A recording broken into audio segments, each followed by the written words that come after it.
My name is Andrew Lundgren. I'm the Medical Response Manager for the Bank of America Chicago Marathon and Shamrock Shuffle.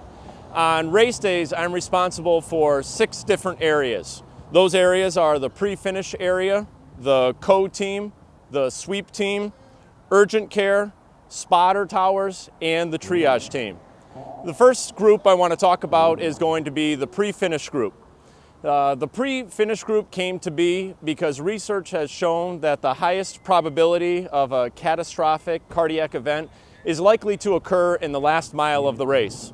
So we wanted to deploy teams that could respond in an instant if there was any type of major cardiac event.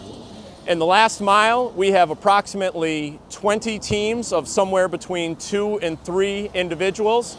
Those 20 teams are separated, so we have 10 on one side of the street and 10 on the other side of the street. They're a combination of licensed healthcare professionals as well as students. Not every one of those teams is embedded with a radio and an AED. You can see as you look down here towards the finish line, we have a pretty clear line of sight. So we can stagger these teams about every 100 yards or so, and they can see each team that's there. If a major event were to occur, we can have those pre-finish teams race to the area. When you see that going on, the radio can be used to summon additional help, and we can get the AED to that person with the goal of doing so in under 30 seconds. Another benefit we can have of having multiple people on a team is that you can be in a designated area, so you're responsible for that 100 to 150 yards. But if you see the potential for runner distress, the person is still moving, you can walk laterally to them on the side, and we call it a handshake. Whereas the runner is coming up and you approach the next group, you can just point to that runner and say, please monitor this person as they continue along. I do try and stress with my group, their intent here is if there is that major event. People that require Band-Aids, ice, they've run 25.5 miles. They're going to be able to make it to the finish line for the rest of those things. But we think this is a critical piece, and it's something that we respond to what the research says is we needed people in this area.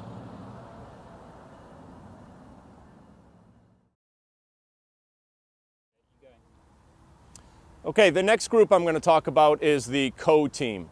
They are the big fish in the pond. They are right at the finish line. There is a section of approximately 30 yards right at the finish line, and they are the only members that are allowed to be in that area. When I say big fish in the pond, what I mean by that is they have eyes on every single runner as they cross the finish line. So it doesn't matter if you're a large event or a smaller race. It is important that you have an appropriately qualified team at the finish line.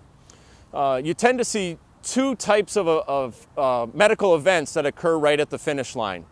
The first one would be the runner's collapse. And what that is, after they've been running for a long time, their muscles in their body have been pumping the fluid through up to their heart and brain.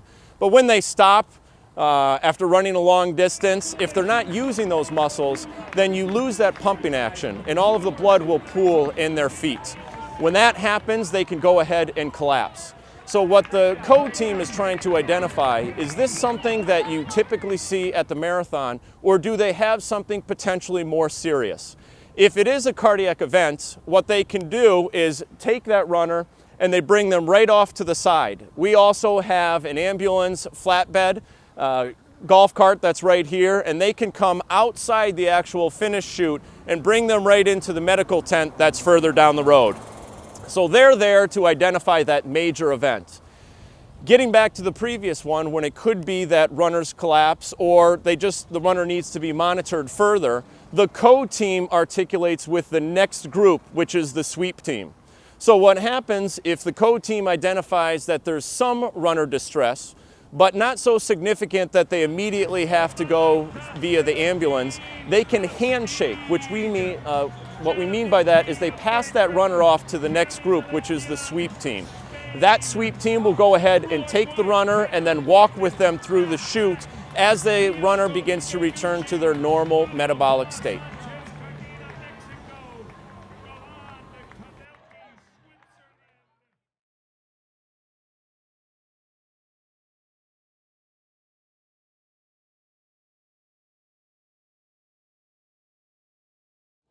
The next group that I'm going to be talking about is the sweep team. That is the group that is immediately downstream from the code team. So you can see the finish line that's behind me.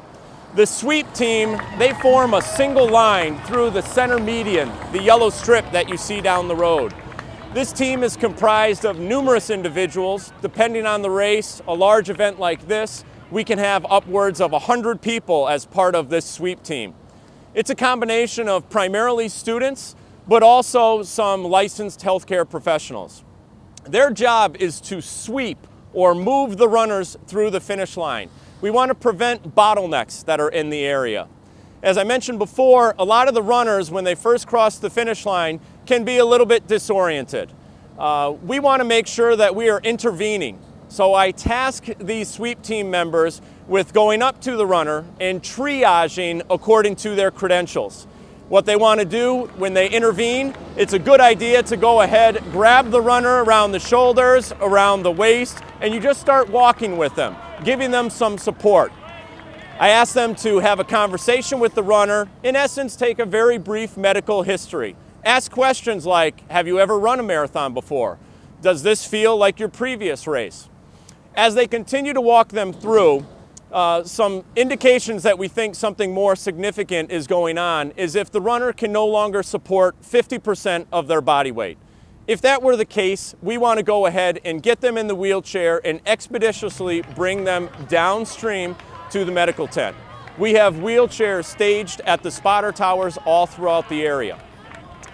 I do tell the staff working this area that if you put somebody in the wheelchair, you again have to be concerned about that runner's collapse because now they are not using their muscles at all. Reverting back to when they're just walking the runners and they're taking that medical history, if we notice that there is an altered neurological state or some other signs and symptoms that would indicate a visit to the medical tent, they would continue walking them, and when they get to the medical tent, which is located approximately 300 yards further down, they can immediately turn that person right into that area.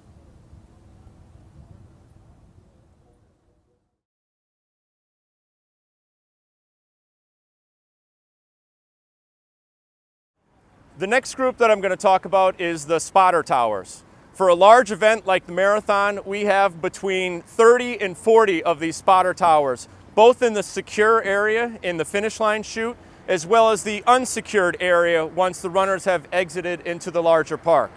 For smaller races, it's probably not necessary to have that quantity of spotter towers, but it is a good idea to have them.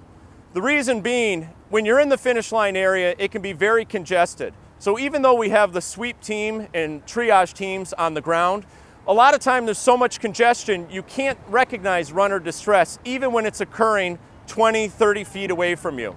So the spotter towers serve as our eye in the sky. Each tower is staffed with two different individuals. One has a bullhorn, the second one has a radio. If somebody in the tower recognizes that there's some runner distress, what they are doing is they're trying to visualize some of the medical personnel on the ground. Those individuals on the sweep team and part of the triage team are recognized by the red vests that they are wearing. And so if the individual with the bullhorn recognizes the distress and sees a medical individual on the ground, they can use the bullhorn to go ahead and announce, runner down, runner down, runner down, trying to draw attention of that medical personnel. When the medical personnel looks up, they can go ahead and point right down on the ground, and then they can go right to that area. As mentioned before, sometimes it's too congested and you can't even see the medical personnel. So the redundant system that we use, the second person in the tower also has a radio. They are communicating to some of the triage teams that are on the ground. If they see that runner distress, we have a radio script that they use that they will go ahead and indicate. We have a runner down, and they indicate the location by light pole numbers. We have all of the light pole numbers all throughout the area here are numbered. It's an advantage that we have at this race. If it is a smaller race, you could very easily put some stakes in the ground to indicate certain locations. So that spotter tower sees an issue that's going on, they'll call for the medical team and say, please respond to light pole number C680 or whatever that number would be. When they go ahead and the medical team gets on scene, they'll go ahead and close out the call that they are there. Another purpose that the spotter towers serve is they help with the flow downstream. We encourage them to congratulate the runners and tell them to keep walking. That's to prevent the bottlenecks that are occurring in the area. Being up high and very visible, it's not unusual for the runners to go ahead and ask questions. So I also task the towers of knowing where's gear check, where's water. A lot of people want to know where the beer tent is as well, so you can direct them to where that is. Another responsibility the spotter towers have is to secure and monitor the wheelchairs. As stated before, the sweep team, that's the ground team in this area, will occasionally need wheelchairs. We stage them right here at the tower. So if they need it, they can immediately come over. These wheelchairs have flags on them, so they're up high, which helps identify where they are located. Some more equipment that is located on the spotter tower is some bioabsorbable powder. That is used if there is any vomiting that's in the area, so we can quickly go ahead and get that cleaned up. Those are the primary roles that the spotter towers serve.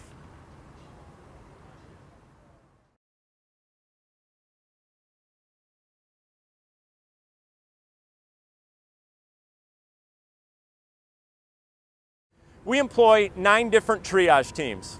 These teams are made up of 5 to 8 individuals. It's a combination of both licensed healthcare providers as well as students. Each one of these triage teams, there is a member whose sole responsibility is to monitor the radio. So they are the individuals on the other end of the radio that is talking to the people in the spotter towers. So when the spotter towers identify that there's some type of runner distress and they're making the radio call, we need these triage teams on the ground to be able to respond. We have them spread all throughout the finish line area and the secured area, as well as the unsecured area. From year to year, we try to monitor where are these medical events coming from. And we can go ahead and adjust both the locations of our spotter towers, as well as where we deploy the triage teams. We always try to use a goal, and anytime that there is a call for runner distress, we have a triage team on site in under 60 seconds. These teams have minimal supplies in terms of wound care, but they can intervene there. The triage teams also have AEDs with them. So if the call comes out, we can have that AED on the runner, hopefully in under 60 seconds.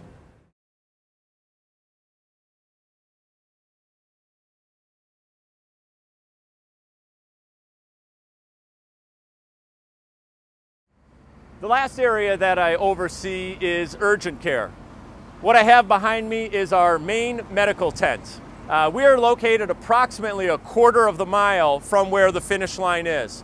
It's important that you have your medical facility displaced a ways away from your finish line. This allows the runners ample opportunity to cool down so that they can recover a little bit, and you can make a better assessment if a medical intervention is necessary. So as the runners are coming through, they may be brought to this area. It could be by the sweep team that is walking them. It could be by the triage teams, perhaps in one of our wheelchairs. Regardless of the manner in which they come here, when they get to the front gate, they are going to go ahead and be evaluated by one of our triage team leaders at the front. They are going to make a quick assessment over what type of medical needs does this person need. If it is something lower level, we have created the urgent care, which is off to the side. What we've recognized is a lot of the people that come don't feel great, but don't feel terrible. It's enough that we need to keep eyes on them for a little bit. So instead of letting them continue down the finish chute, we can bring them inside and monitor them for about 20 minutes, see if they return to normal. We can also do basic treatments, Band-Aids, ice bags, sometimes we have muscle cramping. But after that 20 minutes is when we make a decision, are they going to be discharged to go home, or do they need a higher level care in the medical tent?